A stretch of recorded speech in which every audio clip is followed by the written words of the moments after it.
ancient saga of the Vikings begins in their homeland, Scandinavia. The people of the north farmed, hunted, and fished. It was fishing that first brought the Norsemen to the water, and for centuries they used their seafaring skills for sustenance. But towards the latter part of the 8th century, the Norsemen gave up fishing and began to explore further afield. Scandinavia made an ideal base for buccaneers. The surrounding seas gave the Vikings easy access to the heart of neighboring continents, and so did their awe-inspiring ships.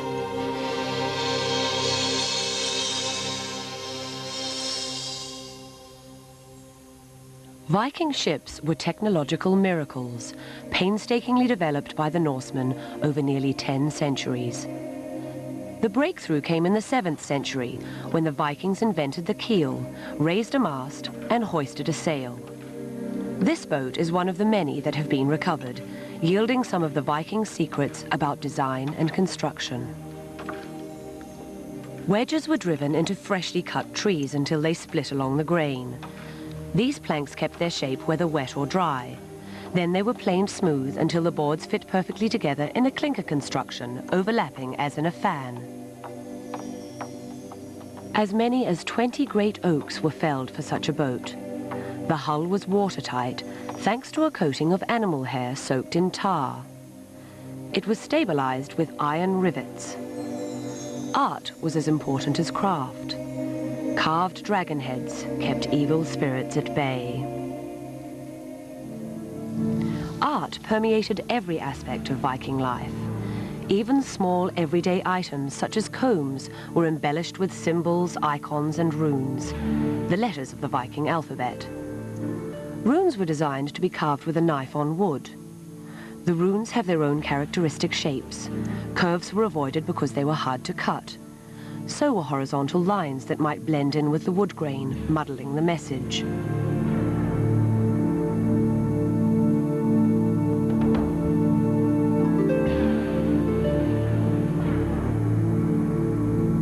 Although the runic characters were originally designed for cutting on wood, they were soon adapted for other materials. Consequently, there are many surviving examples of runic inscriptions on stone, metal, and bone. Those examples have opened doors to many mysteries. But science is slowly unmasking some of the mysteries surrounding the Vikings. In Germany, at the Institute for Judicial Medicine, University of Bonn, criminal forensic technology has found a new application, uncovering information about life in the Middle Ages. This Viking's teeth indicate he was a veritable senior citizen of his era, 45 years old. He died of a skull injury. The storerooms of the Viking Museum of Schleswig hold the remains of innumerable Vikings. The bones in these boxes are disassembled puzzle pieces that help form a picture of the Vikings' appearance and health. 1,000 years ago, this arm was struck by a powerful blow from a sword. The deep wound healed poorly. Evidently, medical care scarcely existed for the early Vikings. Infant mortality was high, and the average adult lifespan short. Although cavities are seldom found in Viking skeletons, this person's rotten tooth ate right through his jawbone, causing him excruciating pain for years.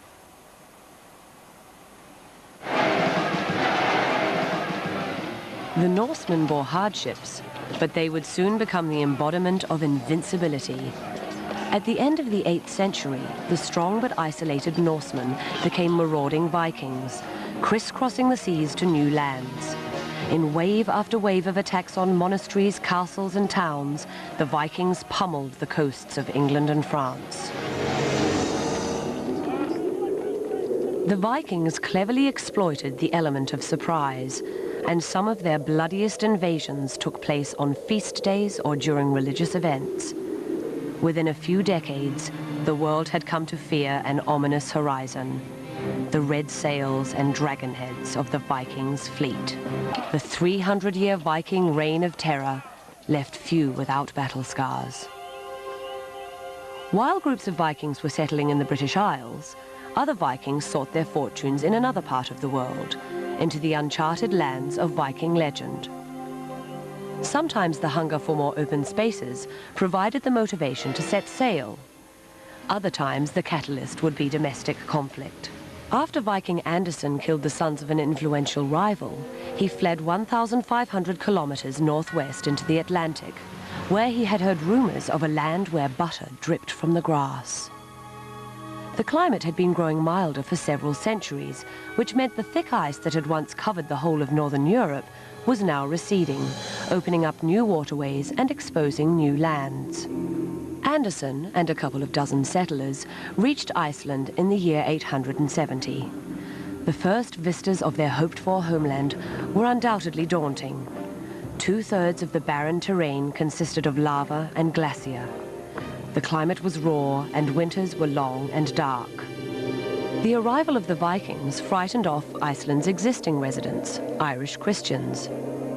With typical Viking fortitude, Anderson's band settled in small valleys at the foot of lava mountains. An immense migration to Iceland meant 60 years after Anderson's beachhead, the population had grown to 30,000. Too many for the amount of fertile land. A wrenching famine in 970 was so severe that, according to one chronicler, the old and infirm were thrown over the cliffs. The lack of food and habitable land created a problem. The solution was to find more land elsewhere, farther across the North Sea.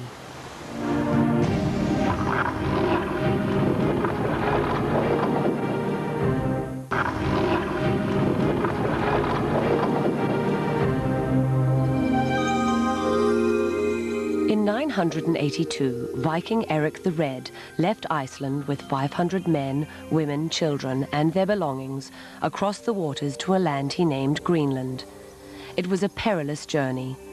Out of 25 ships to leave, only 15 reached their destination.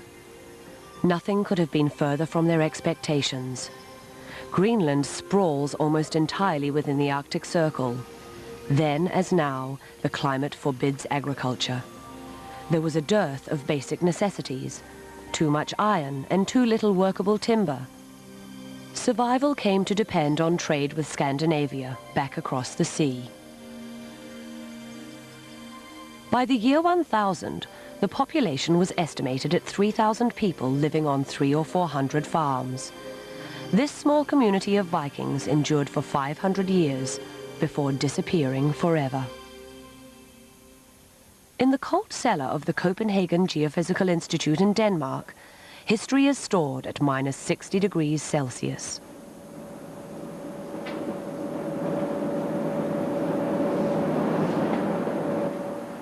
Each of these tubes holds a core sample of Greenland ice. Like the rings of a tree, sheet upon sheet of ice has been layered over time. Answers to many questions about climatic situations are discovered by studying the appropriate section of the ice specimen.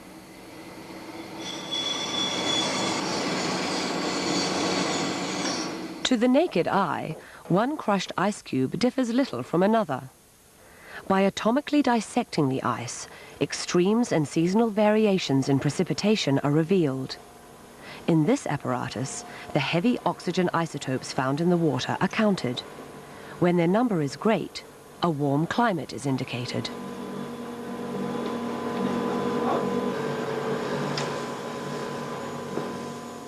This spectrograph evaluates over 200 samples simultaneously. A complicated series of calculations presents a temperature profile and provides the clues about how a flourishing Viking colony collapsed after 5 centuries. Greenland's climate was milder around the year 1000 than it is today. 300 years later, the area suffered a sudden cooling down. In the temperature curve, this fatal blip is easy to decipher. In 992, the son of Eric the Red, Leif Erikson, left Greenland with 35 men in search of new territory. Erikson was an exceptional sailor and had gained fame for opening up the most daring trade route between Greenland, Scotland, and Norway, sailing almost 3,000 kilometers without seeing land. Then he set sail for the west. Erikson and his men eventually reached green and leafy coasts, a fitting description many believe of North America. Ericsson's band returned to Greenland, and perhaps their tales of mild climate and fertile soil inspired more legendary voyages to the New World. Where they went and how they got there is still part of the Viking intrigue, the inspiration for centuries of study and speculation. But scholars have pondered a more practical question. Not if the Vikings reached foreign lands, but how they did so, out of sight of land. One answer may reside in the Danish National Museum in Copenhagen. Here, a tiny item in a collection of small archaeological finds is the center of a new Viking dispute, this time an academic one. Some scientists believe this fragment of wood is an ordinary button. Others insist these markings are of much greater significance, believing they represent sun positions by which the ship's position at sea can be determined. If this theory is true, the Viking Age navigator had a sun compass to find his way across the North Atlantic when he was out of sight of land. There is still scientific conflict of whether that device actually existed and was used by the Vikings. In 1889, a Minnesota farmer named Olaf Oman dug up a large flat stone entangled in the roots of a tree. As Oman's son brushed the soil off the rock, he noticed stick-like characters etched on it. Immediately recognized as runic inscription, the rock was dubbed the Kensington Stone after its location and put on public display. It attracted the attention of several scholars, including one from the University of Minnesota, who was able to translate the Viking runes.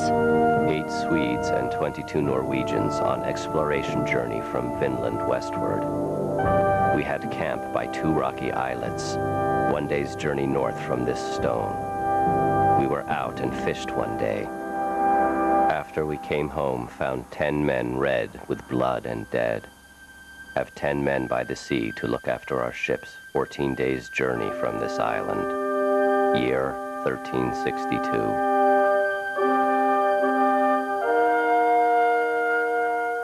Archaeologists strongly doubted the stone's veracity, but the Kensington Stone became a major ethnic symbol for at least 50 years. Scandinavian immigrants who were proud of their heritage and anxious to make an early American connection wanted to believe in its authenticity.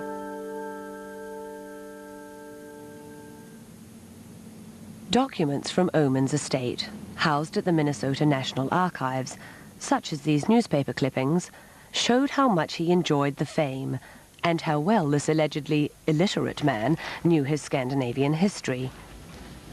He owned a multi-volume set of textbooks which included the runic alphabet. In handwritten notes, he described the fairy tale-like setting of the place of the stone's discovery. But the pièce de résistance, Oman was a Swedish immigrant who had learned the trade of stone carver in Sweden. The Kensington Stone is perhaps the most disappointing rune forgery because it is the most ingenious.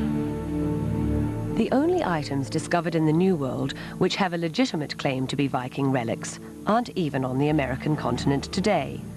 And like their many ancestors, these relics withhold as many secrets as they divulge. A bit of copper, a worked-on piece of bark. These are the last vestiges of a Viking settlement in the region. Then there is this walnut, which was unearthed in Newfoundland in America, but cannot have grown here. Interestingly, a bronze Nordic clothing pin, which very possibly could have been made by Viking hands, since the Native Americans did not know the craft of metal working with charcoal. The pin may have been made on this spot called Lancey Meadows. In this basin, other metal parts have been found, such as iron nails that bound the planking on ships. Viking ships.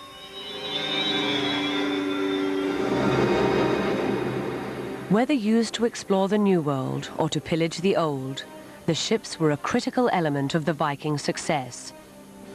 They were also the reason for another Viking conquest, long-distance trade. By the end of the 10th century, Viking merchants operated along a network of trade routes that stretched from Iceland to the Caspian Sea. Viking settlements became world trade centers. One example is Hedeby in Germany, on the coast of the Baltic Sea. Hedeby was founded at the beginning of the 9th century a small village protected only on one side by the sea. But it grew quickly. Within 125 years, it covered an area of more than 65 acres, and its population was over 1,000. A river served as both sewer and industrial stream. Life in Hedeby focused on trade, and it was here the first Viking coins were minted. The silver pieces featured representations of ships and were known as silent coins because they featured no place or mint year. A typical Hedeby house measured 5 by 17 meters. Families were extended and included concubines, servants, and slaves. The interiors were simple and functional. The central room served both as kitchen and living room. It had benches against the walls. There were no windows except for the opening in the ceiling above the open hearth. Hedeby was the crossroads of international commerce and was a highly unusual place for its time. Unusual because peace reigned year-round. Equally rare, there was religious tolerance as Christians and pagans lived and worked side by side. There were no armed engagements, just trading.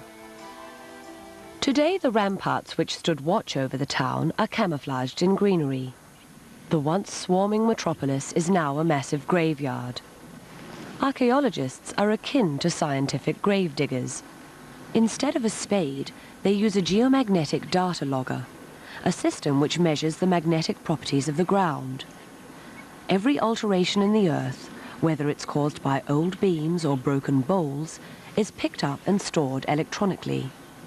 From this data, scientists create a ground profile charted to the exact centimeter.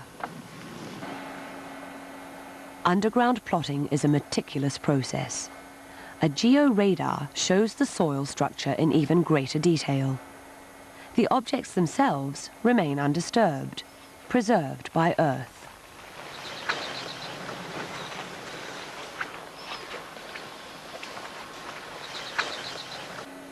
The accumulating data is stored and cross-referenced, enabling the computer to recreate a Hedeby city map. Back in the laboratory, the new discoveries materialize on screen. Slowly, houses and streets of the buried town are resurrected electronically. But much of Hedeby now lies underwater. Since the Viking Age, the Baltic has risen more than 11 meters, creating excellent conditions for the preservation of wood and other organic materials beneath it. Researchers are especially fascinated with Hedeby's renowned sea wall, a massive structure erected in the 8th century. Now there's only one way to get a glimpse of the once intimidating barricade. Lowered into the water, the sonar's highly sensitive position finder scans the surface of the muddy harbour bottom. A sediment sonar is fastened to the ship's side. Its sound waves ricochet against the floor of the sea and produce photographic quality pictures of artifacts ensnared in the muck. 1,300-year-old relics are clearly recognizable on the screen.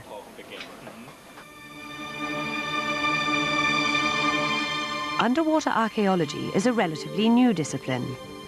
The waterlogged conditions of Hedeby Harbour are exceptionally good for the preservation of items that don't normally survive the passage of time.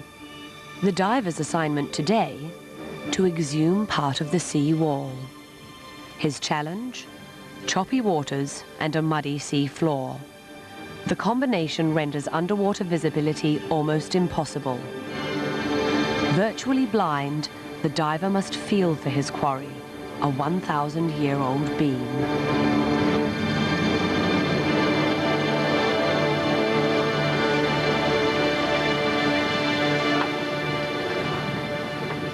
For archaeologists, wood can be a treasure trove of information. These planks are part of a magnificent Viking ship, which archaeologists recovered from Hedeby's slimy depths. Charred wood along the ship's side proves a vital clue in reconstructing the story of Hedeby's demise. Captured by the city's attackers, The ship was loaded with flammable materials and set afire. Then, like a giant Molotov cocktail, it was launched against Hedeby's palisade. The city became an inferno and a memory.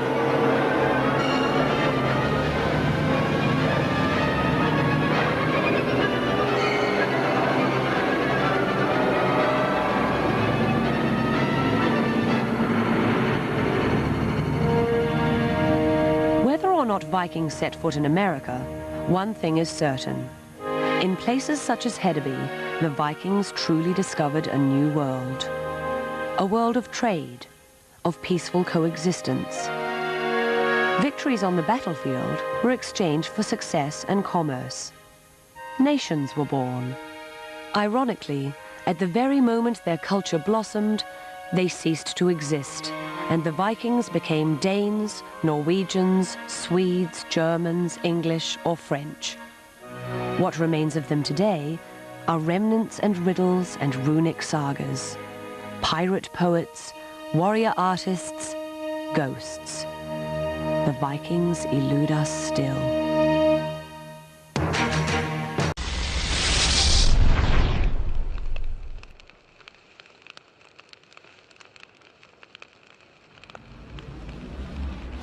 Vikings.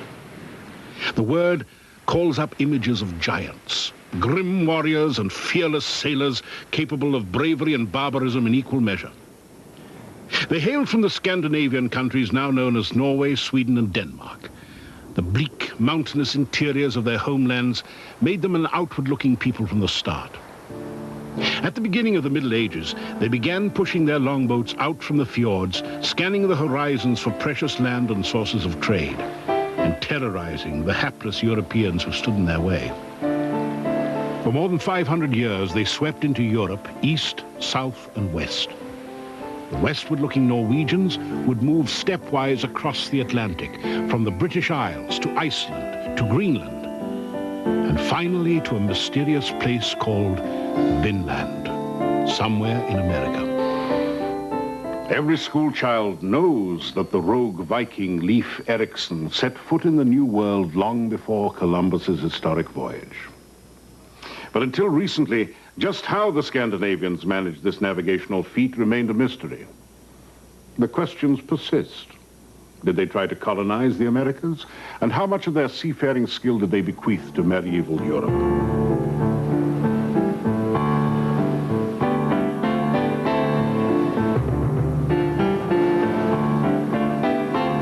Well, the more I've sailed in these small, after all small and open ships, the more respect I have gotten for these people. They were extremely brave. They must have been very, very clever shipbuilders, sailors, navigators. They must have been very well organized, and I mean, they were fantastic. Ragnar Thorseth, adventurer from Norway, knows the seafaring ways of the Vikings as intimately as anyone. For the last decade, Thorseth had dedicated himself to building replicas of Viking ships and sailing them round the world. What we have been interested in is to learn as much as possible about the ship, seaworthiness, speed, and of course to learn how to sail them, so that we better can understand how it was possible for the Vikings to not only to sail once across the North Atlantic, but to cross it regularly 1,000 years ago. The archaeology of boats is a relatively new frontier in the science of the past. Working with scholars from the Viking ship museums in Norway and Denmark, Ragnar has tried to remain as faithful to the original Viking shipbuilding craft as possible. What is unique for Scandinavian shipbuilding at that time is the clink building technique. Most ships today the planks are like this, but the Viking ships, it's more like this, and then they are nailed together. And first you build up the ships with the planking, and then later on you put in the ribs, while in most other traditions they do it the opposite way. Thorseth's fleet consists of replicas of 3 ships: Gaia, a copy of the largest Viking ship yet found, built in 850 AD as a raiding vessel and probably once the property of a king. The Oseberg, a copy of a royal yacht dating from about 800 AD, is the most elegant of the Viking ships. The original was built for protected waters and never meant to see the high seas. The Saga Sigla, the most seaworthy of the three vessels, is an 11th century Viking trader.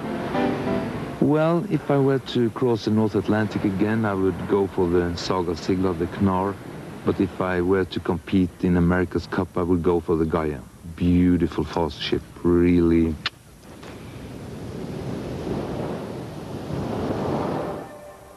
The story of the Vikings' expansion is intimately connected to the characteristics of the land they inhabited, the conditions that drove them outwards. Europe was helpless against the pagan horde. Wielding axes and swords with gruesome skill, the Vikings knew no reason to spare civilians, women, and children from their attacks. They ventured as far south as Spain, perhaps even sailing occasionally into the Mediterranean. In the 9th century, they grew strong enough to sack London and lay siege to Paris.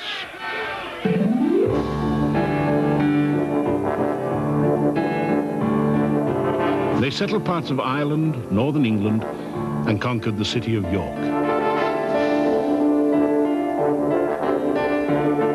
Well, I think we've completely revolutionized people's idea of the Viking era in York. People used to think of the Vikings coming and just destroying the city, but we've seen a picture where they come and they inject new life into the place and they lay it out with the streets and the properties and the churches and the buildings, which you can still see today. The lines of the properties still exist 1,000 years after, but they have their origin in the Viking Age. So the Vikings came as traders and as merchants, and they gave York new economic life.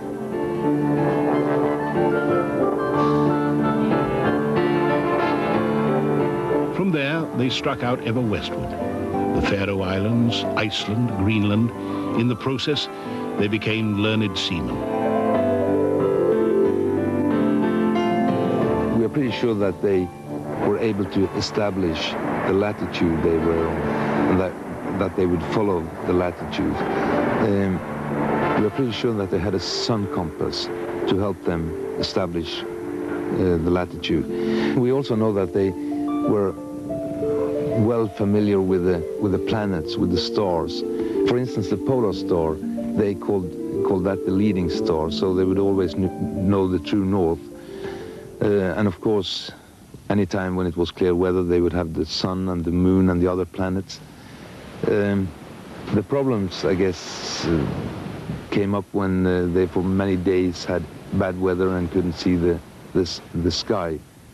Then they could get lost, and but that was actually a good thing too, because the first man to get a sight of Greenland, he was lost, and also the first man, according to the tradition at least, to get the sight of Vinland or America. He was in his way from Norway to Greenland, and he got lost in a storm, and so.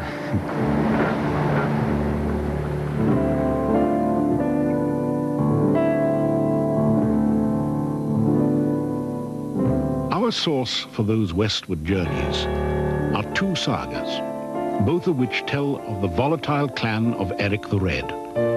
Theirs is a tale of discovery driven by violence and exile. Eric's father, exiled from Norway on charges of manslaughter, took his family to Iceland. Eric himself, exiled from Iceland after several fights and killings, set off in 986 to settle on the island of Greenland.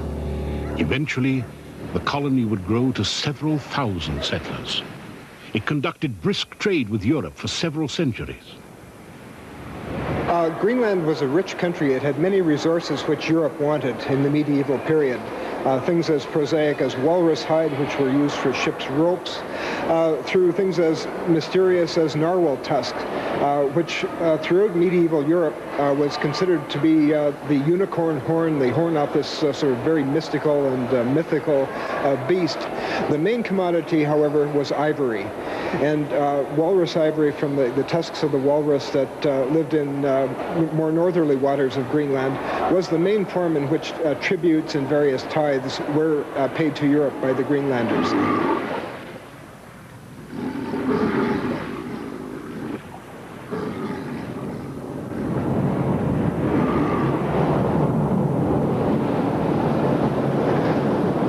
The Vikings continued to look westward across the Atlantic.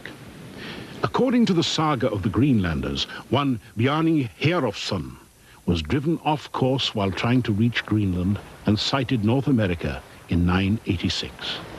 He did not go ashore, but he carried the knowledge of the continent back to Greenland. In about 1000, Eric the Red Sun, Leif, decided to strike out for the mysterious westward land to see if it might be suitable for colonization.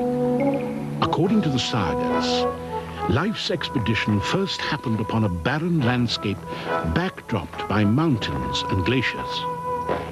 Leif dubbed the place Helund, or Land of Flat Rocks. Scholars believe this to be Baffin Island. Sailing southward, they then pulled ashore on a wooded place with a gently sloping shoreline and broad white beaches. This they named Markland, or Land of the Forest. It was probably Labrador. Then to the south of that was a third land, which they called Vinland. And this is the one that the questions are about. We don't know exactly where Vinland was, except that it was somewhere to the south of Labrador. For years, scholars have debated the truth of the sagas and the location of Vinland, even the meaning of the term Vinland. Hann mælti þá á norrænu stund leið, var gengin eigi miklu lengra. He spoke then the Norse language and said, I have something new to tell you. I found wines and grapes. The name Vinland was given to the land by Leif Erikson in the sagas because, as he said, because of the good qualities that it has. Now, this has been a controversy in scholarship ever since because people want to, in modern days, see it as V-I-N with an accent on the I, Vinland, meaning land of wine or land of grapevines. But in Leif Erikson's time, they really had no knowledge of grapevines or wine. There was an Old Norse word, V-I-N without the accent, Vinland, which referred to pasture land. And in fact, any Norse explorer finding a new land would have had as his first priority to find pasture land. They lived on their cattle. They carried cattle with them in their ships as they went exploring. And their first priority was find a place for the cattle to graze. Well, Norse people would settle in a land where the old pattern of culture fitted. I mean, in Newfoundland, they would find what they were used to, hunting seals, hunting caribou, and all that stuff. And furthermore, it was very important to stop in time, don't sail too long, because I lived in the wilds for many, many years in the northern part, and the preparations for the winter, on that depends life and death. They had to build houses, they had to hunt, they had to fish, and prepare for the winter. It was here, in northern Newfoundland, that the definitive evidence was finally found. Norwegian archaeologists Helga and Anna Stina Ingstad spent the better part of a decade sailing up and down the Atlantic coast of North America, looking for clues of the Vikings. In 1961, they arrived at Lance aux Meadows. Dr. Ingstad is a Norwegian explorer, but his wife Anna Stina was the archaeologist. And they arrived in Lance aux Meadows by accident, really, and they met with the local spokesman of the community, Mr. George Decker. Dr. Ingstead asked Mr. Decker if there was anything unusual, any humps or bumps or mounds around, and Mr. Decker said, yes, there are some Indian campsites up by Black Duck Brook. And there it was. Even if it was so overgrown as it was, and it was made very clear that it was remains of old houses. But we didn't know, of course, who had built these houses. There might have been Indians, there might have been Eskimos, there might have been fishermen, it might have been whalers, and at last it might have been Norsemen. Only excavation could tell the story. But personally, I had a strong feeling from my experience in Greenland and in western part of Norway that this was a place that the Norse people would like to build their homes.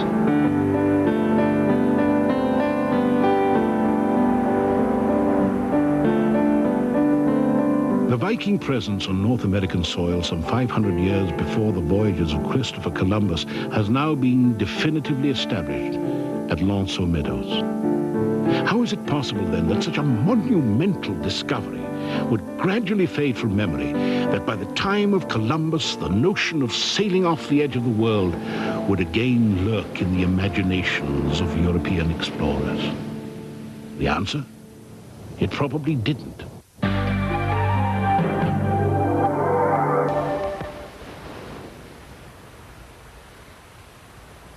In 1957, Yale University acquired a rather stunning map dating from the mid-1400s. On its western extremity appears the island of Vinland. 400 years after life's journey, and 50 before Columbus's. If authentic, the map proves that the reality of transatlantic crossing was still present in the minds of Europeans. Part of the controversy about the Vinland map is a question of its provenance. There are speculations that it did actually come from a Spanish library in a private family library that was perhaps trying to avoid the Spanish regulation on exporting antiquities. Indeed, the map raised such intriguing questions that several scholars sought a simpler answer. It was a forgery. And close examination revealed that the ink on the document contained titanium oxide, a chemical available only in the 20th century. But I've shown a way that there could have been a transfer of this titanium dioxide into the ink in modern times as an accidental transfer during cleaning. In the mid-1950s, tissue paper of some manufacturer for a few years did contain commercial titanium dioxide, exactly the material that has been found in the map. There is, however, reason to believe the map authentic. On the upper left-hand corner is inscribed a long secret message in code, a cryptogram.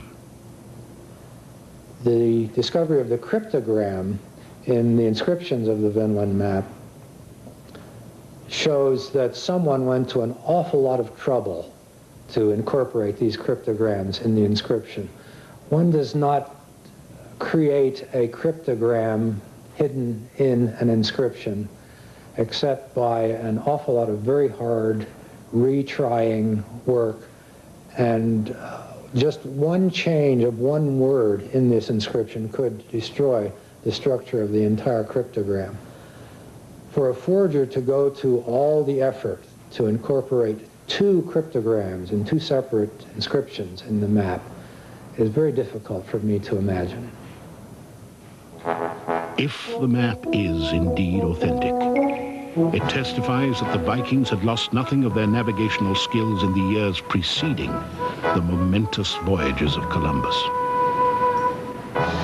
Columbus did definitely know about the Vikings and their voyages to North America. Remember that Columbus was born less than 50 years after the last Viking ship sailed from Norway to Greenland. We also know that Columbus was in Bristol when he was a young sailor, and Bristol was an important harbor, and they had lots of ships sailing up to Iceland and also to Greenland. So the Viking voyages, it was a living tradition. Some people also, or some science also say that Columbus went to Iceland, so he most definitely knew that there were land on the other side of the big ocean. Greenlanders discovered or sailed to America. Greenland was colonized from Iceland, and so when we think America being found by Europeans, there were mainly Greenlanders who sailed from Greenland to the continent of America. We don't speak of Christopher Columbus in this country. The Indians were there a long time before both Columbus and the Vikings, so the Vikings were probably the first Europeans in North America, but I mean they were there for a short period. Columbus, of course, opened up America for the Europeans. It is too easy in this day and age to forget the true magnitude of the Vikings' achievements, to underestimate the elemental forces they challenged. But Ragnar Thorseth is not likely to forget. In May 1992, the valiant trader, the Saga Sigla, and the elegant royal yacht Oseberg foundered in a sudden storm off the coast of Spain. Luckier than their Viking forebears, the crew survived to tell the tale and to build and sail Viking ships once again. What extraordinarily brave men they must have been, pushing their open longboats into the fjords of Scandinavia, setting sail for unknown, hostile lands. An epic saga in themselves, these voyages wrote a heroic prelude to the European age of discovery. Leaving one to ponder, will we ever know the extent of the debt that Columbus owed his Viking predecessors?